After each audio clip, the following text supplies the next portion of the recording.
Hello friends, welcome to Sudha learning teacher channel. मेरा नाम सुधा सरस्वती है। आज मैं आपको बताऊंगी कक्षा 12th का विषय यानी कि सामान्य जो हिंदी होती है वो किस तरीके का पेपर आता है। क्योंकि इंग्लिश वगैरह का ज़्यादातर बच्चों को पता होता है, हिंदी का पेपर ऐसा है कि हिंदी के पेपर में कुछ डिफरेंट चीज़ें होती है। तो हिंदी का पेपर भी हार्ड होता है, इंग्लिश का, मैथ का, सारे ही हार्ड होते हैं। लेकिन आपको हिंदी का पेपर में सामान्य हिंदी, हमारी जनरल हिंदी है, वो मैं आपको समझाऊंगी किस तरीके से आता है, क्या क्या पैटर्न में आता है। अगर आपको वीडियो पसंद आए तो प्लीज़ लाइक शेयर कमेंट करना ना भूलें। मेरे चैनल को सब्सक्राइब ज़रूर कर लें और ज़्यादा से ज़्यादा लोगों के पास शेयर करना ना भूलें, क्योंकि सभी लोगों की बोर्ड परीक्षाएं आ रही है। ठीक है, तो वीडियो स्टार्ट करेंगे।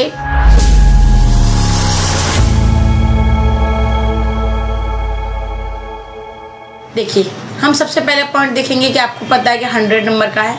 ठीक है, नेक्स्ट देखेंगे कि 3 घंटे का पेपर है, 15 मिनट हमको पढ़ने के लिए दी जाती है। ठीक है, अब उसी प्रकार देख लीजिए, यहाँ पर दी गई है वही 15 मिनट पढ़ने के लिए दी गई है और 2 खंड है। इसमें दोनों खंडों में सभी प्रश्नों का उत्तर देना अनिवार्य है, कोई वो कुछ नहीं है। और नंबर आपको पता ही है कि नंबर यहाँ सामने लिखे ही होते हैं और खंड भी यहाँ पर ऊपर इस तरीके से लिखा होता है। ठीक है, तो आपको क्या करना, बस आपको तैयारी इसकी ध्यान से करनी है और आपको हर पॉइंट को आपको यहाँ पर ध्यान से समझ भी लेना है। ठीक है, तो अब हम इसका बताएंगे आपको खंड का। देखिए, तो खंड का में देखिए यहाँ पर दिया हुआ है प्रश्न 1। ठीक है, तो अब देख प्रश्न 1 में का है, खा है, इस तरीके से दिया। प्रश्न 1 में 5 क्वेश्चन है। तो अब देखिए, सबसे पहला नंबर देख लेंगे हम यहाँ पर। का नंबर देखिए, ये इंपॉर्टेंट, ध्यान रखिएगा कि शिक्षा का उद्देश्य निबंध के लेखक है, यानी शिक्षा का जो उद्देश्य है इस निबंध के लेखक है। तो लेखक कौन है आपके, इसका आंसर 2 सही हो जाएगा, संपूर्णानंद। ठीक है, ध्यान रखिए। आगे देखिए, खा नंबर देखिए कि लल्लू लाल की रचना है। तो लल्लू लाल की रचना क्या है, तो देखिए वैसे तो लल्लू लाल की रचना कौन कौन सी है, देखिए पहली, दूसरी और तीसरी, यानी कि ये वाली और ये वाली तीनों ही है। ठीक है, तो आप चाहे कोई भी लगा सकते हैं, लेकिन तो इसलिए हम यहाँ पर लगाएंगे प्रेम सागर। ठीक है, तीनों में से आप कोई सी भी लगा सकते हैं, प्रेम सागर लगाएंगे तो ज़्यादा बेटर, क्योंकि ये ज़्यादा ऊपर पे आती है। ठीक है, गा नंबर देख लीजिए कि पर्दा कहानी की, इस तरीके से लेखक और रचनाकार पूछते हैं, वो ध्यान रखिएगा। हर चीज बस ध्यान रखिए, आपको रचनाकार, लेखक, ठीक है, तो यही ज़्यादा पूछे जाते हैं इसमें। तो आपको ये चीज़ तैयार करके लेके जानी है। सारे चैप्टर लिखिए, उनके लेखक हैं और जो रचनाकार हैं उनके सामने लिख लीजिए, उसको एक बार अच्छे से लर्न कर लीजिए। उसको अच्छे से आप लर्न करके जाएंगे तो वहाँ पर आपको लिख के दिक्कत नहीं होगी। ठीक है, क्योंकि वैसे याद करना मुश्किल होता है, लेकिन आप नंबर 1 लाइन से लिख लीजिए चार्ट की तरह से, और उसको आप 2-3 बार पढ़ लीजिए, थोड़ा समझ में आ जाएगा। सॉरी, आगे देखिए, घा नंबर देखिए, आवारा मसीहा के रचनाकार कौन है। ठीक है, आवारा मसीहा के रचनाकार हैं, तो उसके रचनाकार कौन है, इसके रचनाकार हैं आपके विष्णु प्रभाकर। ठीक है, अच्छा सॉरी, ये तीसरा वाला रह गया। हाँ, पर्दा कहानी के लेखक कौन है, तो पर्दा कहानी के लेखक कौन है, तो यहाँ पर हो जाएगा आपका यशपाल, यानी कि 4 नंबर आपका सही हो जाएगा। 5वां आपको आप देखिए, इसमें 5वां नंबर देखिए, 4 हो गया आपके। ठीक है, अब 5वां देखिए कि बाण भट्ट की आत्मकथा। देखिए इस तरीके का लेखक आएंगे, देखिए लेखक है, रचनाकार है। ठीक है, यानी कि रचना, लल्लू लाल की रचना, यानी कि आपके पाठ के नाम भी याद रखने, उसके जो रचनाकार है वो भी और लेखक, वो चीज़ें वही है। ठीक है, लेखक और रचनाकार एक ही होते हैं। ठीक है, अब देखिए बाण भट्ट की आत्मकथा के लेखक है, तो लेखक कौन है, तो यहाँ देखिए आंसर हमारा सही हो जाएगा 4 नंबर वाला, हजारी प्रसाद द्विवेदी। ठीक है, इस तरीके से आप लिख सकते हैं। कभी कभी लिख जाए हजारी प्रसाद आ जाए या प्रसाद द्विवेदी आ जाए, हजारी द्विवेदी, तो इस तरीके से आप ध्यान रखिएगा। प्रसाद द्विवेदी इसमें भी है, इसमें भी है, लेकिन नाम जरूर आएगा, या तो महावीर द्विवेदी लिखा आएगा या हजारी द्विवेदी।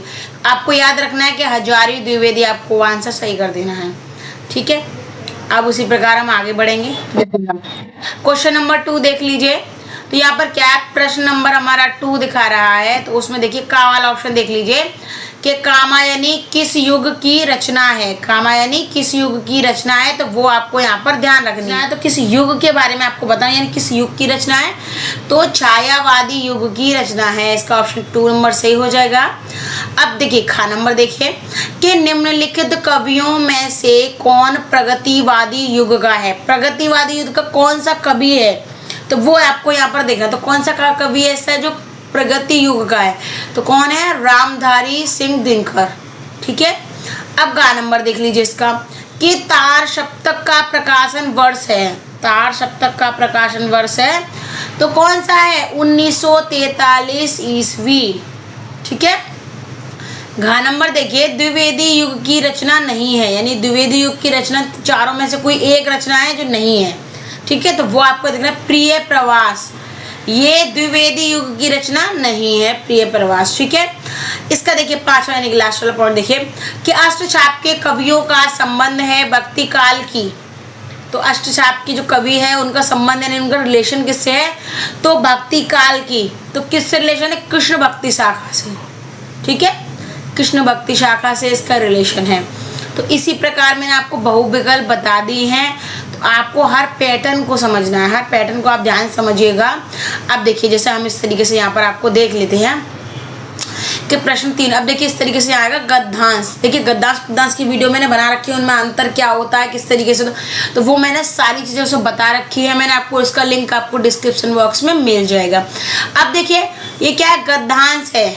ठीक है, गद्यांश क्या है, आधार निम्न प्रश्नों का उत्तर दीजिए। तो एक देखिए, एक यहाँ से ये 4-5 लाइन की एक छोटा सा पार्ट लिखा हुआ है, यानी कोई पार्ट होता है, एक चीज चैप्टर होता है, तो उसमें से कहीं बीच में से भाग दिया जाता है। तो अब देखिए 1 2 3 4 5 इससे रिलेटेड 5 क्वेश्चन, यानी आपको इसको पढ़ना है, 5 क्वेश्चन का आंसर देना है। अगर ये आपने चैप्टर वगैरह पढ़ा होगा तो अब देखिएगा ऐसे 5 क्वेश्चन है, 2-2 मार्क्स के क्वेश्चन है, तो इसलिए आपका ये वाला हो जाएगा आपका 10 नंबर का।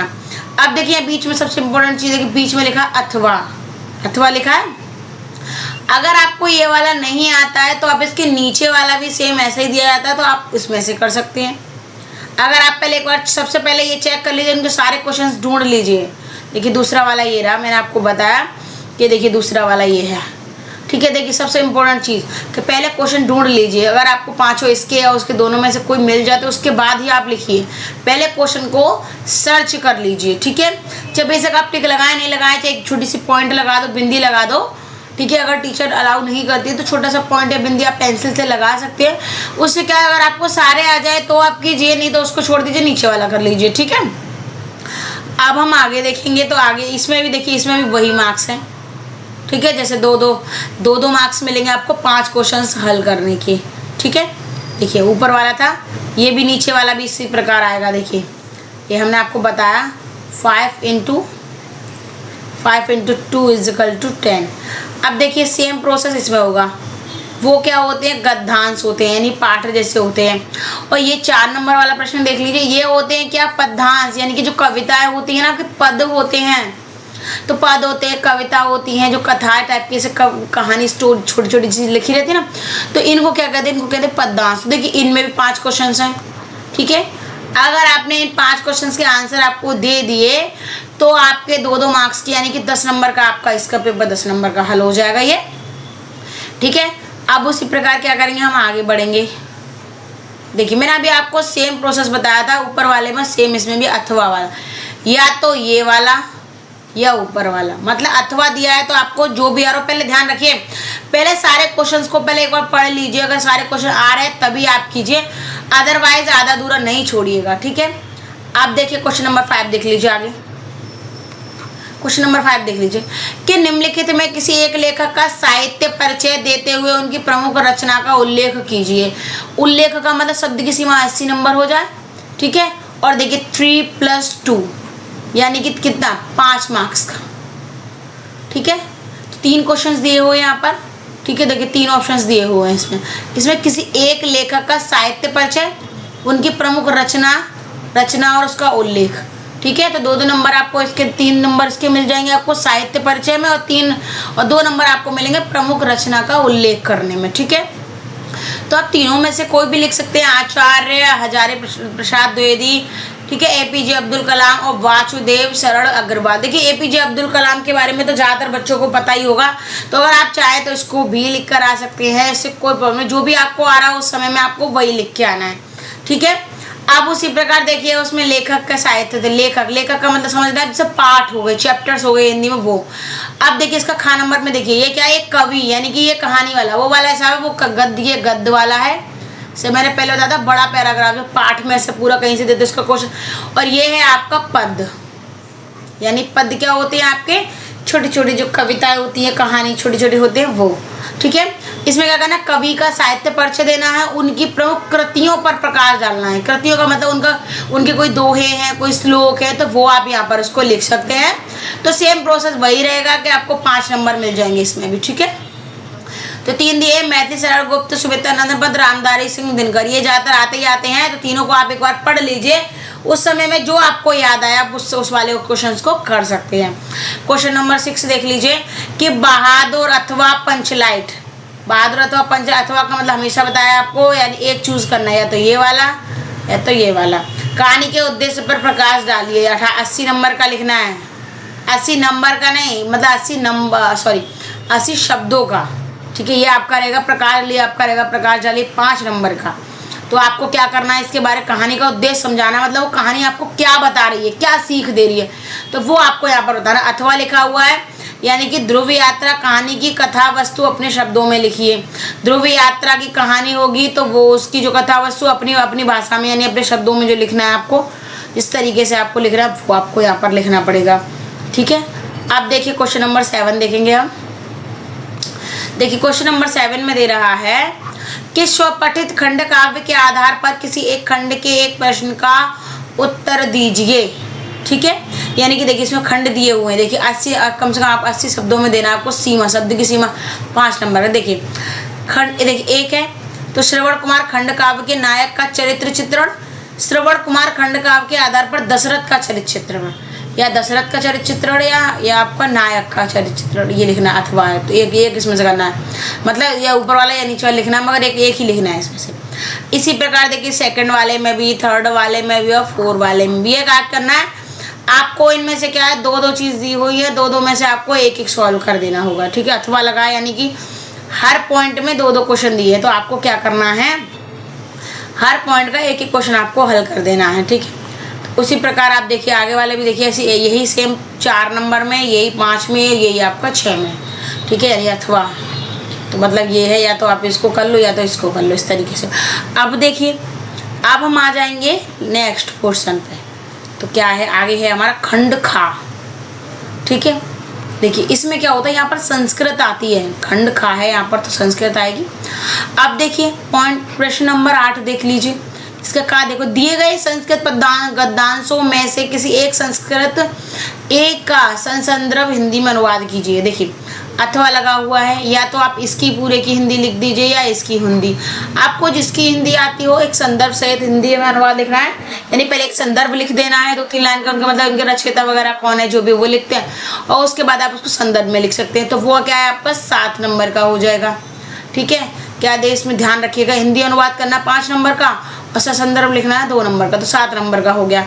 ठीक है, अब उसी प्रकार आप आगे वाला देख लीजिए। आगे वाला एक कविता है जो आपकी, देखिए मैंने आपको हमेशा बताया कि ये देखिए हिंदी के जो पेपर होते हैं ये सामान्य हिंदी, इसमें पाठ से रिलेटेड, कविता से रिलेटेड ही आते हैं, संस्कृत में हिंदी में जो भी आएगा वो। तो आपको सेम इसमें क्या करना, पद्यांश में किसी एक का संदर्भ हिंदी में अनुवाद लिखना। चाहे आप देखिए इसको कर लीजिए चाहे इसको कर लीजिए, आपको नंबर मिलेंगे 7, क्योंकि ये छोटे होते लेकिन इनके हिंदी अनुवाद काफ़ी बड़े होते, तो आपको ध्यान से करना है इसको। ठीक है, अब इसी प्रकार देखिए मुहावरे, क्वेश्चन नंबर 9 देखिए, मुहावरों में से किसी एक का अर्थ लिखकर वाक्य में प्रयोग कीजिए। ठीक है, अब देखिए यहाँ पर 4 दिए हुए हैं, जो भी आपको आ रहा है, तलवार की धार पर चलना, टकासा जवाब देना, दाल में काला होना, नमक मिर्च लगाना, तो आप इन चारों में से कोई भी एक कर सकते हैं। तो उसका अर्थ लिखेंगे तो एक अर्थ लिखेंगे तो अर्थ का 1 नंबर, वाक्य प्रयोग लिखेंगे उसका 1 नंबर, यानी कि आपके 2 नंबर यहाँ पर पक्के हो जाएंगे। ठीक है, और मुहावरे आपको पता ही है, कहावत वगैरह ये सारी चीज़ें होती है, ये तो आपको आती हैं। ठीक है, समझ में आती हैं आपको, हर चीज़ को आपको ध्यान से समझ लेना है। ठीक है, अब उसी प्रकार आगे देखिए कि गद्यांश, क्वेश्चन नंबर 10 देखिए, अपठित। अपठित का मतलब होता है, अपठित समझ लीजिए, पठित होता है पढ़ा हुआ, अपठित होता है अपठित। अपठित होता है मतलब बिना पढ़ा हुआ, आपने कभी पढ़ा नहीं होगा, ये बाहर से कुछ भी कोई भी चीज उठा के देंगे, बस आपको उसको अच्छे से पढ़ लेना है, उसके क्वेश्चन आपको आंसर कर देने हैं। ठीक है, तो ये ऐसा है जो आपको आपने पढ़ा नहीं है उसके आंसर आपको यहाँ पर करने हैं। ठीक है, तो देखिए इसमें 3 क्वेश्चन है, पहला, दूसरा, तीसरा। देखिए पहला नंबर एक परिणाम बताए 1 नंबर का। ठीक है, ये दूसरे नंबर का, और इसमें क्या है, इच्छाओं का उदात्तीकरण का अर्थ स्पष्ट कीजिए, उदात्तीकरण का अर्थ बताना है आपको। ठीक है, अब यहाँ पर अथवा दिया है, तो या तो आप इसको कर लीजिए, या तो आप इस नीचे वाले को कर लीजिए या आप इस वाले को कर लीजिए। आप दोनों में से किसी में भी आप कर सकते हैं, ठीक है। अगर आपको ऊपर वाला समझ में आया तो ऊपर वाला, पहले इनके क्वेश्चन को समझ से पढ़ लीजिए, उसके बाद बताइएगा कि ऐसा नहीं कि आप डायरेक्टली कर डालो फिर आपको बोला अरे इसको तो आ ही नहीं रहा, ठीक है। या तो ये, तो आपको क्या करना है, इसमें भी देखिए 3 क्वेश्चन है, सेम प्रोसेस वही रहेगा, इसीलिए वो अथवा देते हैं कि दोनों में नंबर सेम होंगे, काम भी उनका सेम होगा और उनमें किया गया भी सेम होगा, ठीक है। आप देखिए, अब हम आगे देख लेते हैं कि 11 नंबर देखिए, प्रश्न 11 कि निम्नलिखित शब्द युग्मों का सही अर्थ चयन कीजिए। यानी शब्द युग्मों का अर्थ, सही अर्थ क्या होता है कि जो शब्द युग्म है, युग्म क्या होते हैं, जोड़े, जैसे वसन व्यसन। तो इसमें से आपको देखना है कि वसन और व्यसन, इसमें से आपको 4 ऑप्शन दिए हुए हैं यहाँ पर, चारों में से आपका कौन सा वाला इसमें से सही हो जाएगा, तो वो आपको 1 नंबर का मिल जाएगा, ठीक है। ऐसे अम्बुज का और अम्बुद का, ठीक है। तो आपको ध्यान रखना है कि अम्बुज का क्या होता है, ठीक है, तो आपको वही लगाना है। तो आप ध्यान रखिएगा, इस तरीके से आपको उसमें भी 1 नंबर मिलेगा, मतलब इन चारों में से इसका एक आंसर इसका हो जाएगा, ठीक है। तो उसी प्रकार आपको सॉल्व करना है, आपको तैयार करना है, क्योंकि ये ऐसी चीज़ें, इनमें आपका सही युग्मों वाला कि आपको इनमें सही युग्म याद होनी चाहिए, ठीक है। समानार्थी शब्द, पर्यायवाची शब्द, आपको ये सारी चीज़ें याद होनी चाहिए, ठीक है। तो वो आप ध्यान रखिएगा। खा नंबर देख लीजिए कि शब्दों में से किसी एक शब्द के 2 अर्थ लिखिए। अब एक शब्द के 2 अर्थ का क्या मतलब होता है, पर्यायवाची शब्द लिखिए, चाहे अंबर का लिखिए, पट का लिखिए, विधि का लिखिए, नाग का लिखिए। तो अंबर को आप लिख लीजिए आसमान, आकाश, गगन, ठीक है। तो आप इस तरीके से, तो ये पर्याय, देखिए ध्यान रखिए, एक शब्द के 2 अर्थ यानी कि पर्यायवाची या समानार्थी, ठीक है, समानार्थी, ठीक है, इसको यही बोला जाएगा। हमेशा याद रखिए, बच्चे इसमें कंफ्यूजन होते हैं, आपको ध्यान रखना है कि पर्यायवाची समानार्थी भी आप कह सकते हैं, तो ये आपके 2 नंबर का हो जाएगा, ठीक है। गा नंबर देख लीजिए, निम्नलिखित वाक्यांशों के लिए एक शब्द का चयन करिए जो आंखों के सामने हो, नेत्र सम्मुख, प्रत्यक्ष, आंख के आगे, प्रत्येक आंख, ठीक है। तो आपको क्या करना है, इन चारों में से, ये 4 है, चारों में से आपको इसका आंसर जो सही होगा वो आपको यहाँ पर लगाना है। सेकंड वाला देखिए, जानने की इच्छा रखने वाला, जिज्ञासु, बुद्धिमान, ज्ञानी, जानने की इच्छा रखने वाला, तो वो आपको इन चारों में से देखना है, जो भी आप, क्योंकि ये क्या है, आपकी एक तरीके से परीक्षा है, बोर्ड परीक्षा। तो यहाँ पर आपको हर चीज़ की तैयारी करनी है आपको, ठीक है। आपको हर चीज़ की तैयारी करनी है और हर पॉइंट को आपको समझना भी है। ऐसा नहीं है कि आप इसको लिख लो, आप कर लो, नहीं, आपको बस समझ के जाना, रट के नहीं जाना, रटा हुआ कभी याद नहीं होता। आगे देखिए कि निम्नलिखित में से किन्हीं 2 वाक्यों को शुद्ध करके लिखिए। तुम तो कुर्सी पर बैठे हैं, ठीक है। तो इस तरीके से अब देखिए, ये 4 दिए हैं, 4 में से 2 आपको सही करने हैं। देखो, इस सरोवर में अनेकों कमल खिले हैं, ठीक है, ऐसे इस सरोवर में अनेक कमल खिलते हैं, ठीक है, अनेकों कमल खिलते हैं, ऐसा लिख सकते हैं, मतलब उसको सही कर सकते हैं, जहाँ भी थोड़ी बहुत गलती है उसको सही करना है आपको, तो वो आपके 1 मार्क्स के हो जाएंगे। क्वेश्चन 12 देखिए, का नंबर, वीर रस और हास्य रस, इसकी सारी डिटेल पूरी शुरू से लेकर अंत तक, कितने प्रकार है, क्या परिभाषा है, क्या क्या चीज़ें आती हैं इसके अंदर, मैंने सारी पूरी एक ऐसी वीडियो बनाई, इसमें सारा सार मिल जाएगा आपको। तो क्या करना है आपको, स्थायी भाव के साथ उदाहरण दीजिए। तो आपको डिस्क्रिप्शन बॉक्स में जाना है और आपको वीर रस की सारी परिभाषा, प्रकार वगैरह सारी डेफिनेशन आपको मिल जाएगी यहाँ पर, ठीक है। अब देखिए, खा नंबर देखिए, श्लेष अथवा, ये देखिए अथवा का मतलब हमेशा याद रखिए, तो वीर रस लिखिए या हास्य रस लिखिए। श्लेष देखिए, अथवा, उत्प्रेक्षा अलंकार, देखिए इसका भी आपको डिस्क्रिप्शन में लिंक मिल जाएगा। मैंने सारे अलंकार के ऊपर वीडियो बनाई है, पूरी डिटेल में है, आप अंदर खोल के उसमें सारी डिटेल जान सकते हैं कि किस तरीके पहचान होती है, क्या होता है, वो सारी चीज़ें, ठीक है। गा नंबर देखिए कि दोहा अथवा सोरठा छंद का मात्रा सहित लक्षण तथा उदाहरण लिखिए। तो दोहा और सोरठा छंद का मात्रा सहित लक्षण और उदाहरण लिखना, ठीक है। आपको लक्षण और उदाहरण लिखने हैं तो आपको क्या करना है, एक ही चीज़ से लिखना, चाहे दोहा लिख दीजिए, सोरठा का लिख दीजिए। प्रश्न 13 यानी 13 नंबर, बैंक में खाता खोलने के लिए बैंक प्रबंधन को आवेदन पत्र यानी कि लेटर लिखना है आपको। एक शहर में फैली संक्रामक बीमारी की तरह जिलाधिकारी का ध्यान आकर्षित करने के लिए प्रार्थना पत्र, यानी ऊपर वाले और नीचे वाले दोनों में से आपको 1 लिख देना है, ठीक है। तो ये आपका प्रार्थना पत्र कितने नंबर का हो जाएगा, 6 नंबर का हो जाएगा, ठीक है। क्योंकि आप थोड़ा ऊपर का बायोडाटा वगैरह देंगे तो 2 नंबर का, बाकी पूरी डिटेल लिख देंगे तो आपका क्या हो जाएगा, वो आपका 4 नंबर, तो इस तरीके से आपको 6 नंबर का हो जाएगा। ठीक है, अब देखिए, आप हम आगे वाला देख लीजिए। अब आगे वाला यानी कि लास्ट वाला क्वेश्चन देख लीजिए, क्वेश्चन नंबर 14 कि निम्नलिखित विषयों में से किसी एक पर अपनी भाषा शैली में निबंध, यानी अपनी लैंग्वेज में आपको इसमें डिटेल लिख देनी है। देखिए, देश में बेरोजगारी की समस्या, आतंकवाद की समस्या और समाधान, वृक्षारोपण का महत्व, विद्यार्थी और राजनीति, देश की समृद्धि और विकास में समाचार पत्रों की भूमिका। देखिए, एक सबसे इम्पोर्टेंट वाला ये वाला और ये वाला, ये हमेशा आते हैं और हर बार आए हैं, कई सालों से लगातार आ रहे हैं। तो आपको इनके सबके बारे में पढ़ना है, मगर तैयारी और करनी है आपको। तो इसी प्रकार से सामान्य हिंदी यानी जनरल हिंदी का जो आपका पेपर होगा वो इस तरीके से पैटर्न में होगा। तो यहाँ पर आपको हर पॉइंट आपको देखने को मिल गया है कि आपका पेपर किस तरीके से होगा। मैं हर चीज़ आपको समझा दी है और सारी चीज़ों के बारे में, हिंदी के बारे में आपको जानकारी मिल जाएगी। मेरे डिस्क्रिप्शन बॉक्स में आपको सभी चीज़ों के लिंक मिल जाएंगे। वीडियो पसंद आए तो प्लीज़ लाइक शेयर कमेंट करना ना भूलें। मेरे चैनल को सब्सक्राइब जरूर कर लें। अगर आप फेसबुक पर देख रहे हो तो फेसबुक पेज को फॉलो करना ना भूलिएगा। धन्यवाद।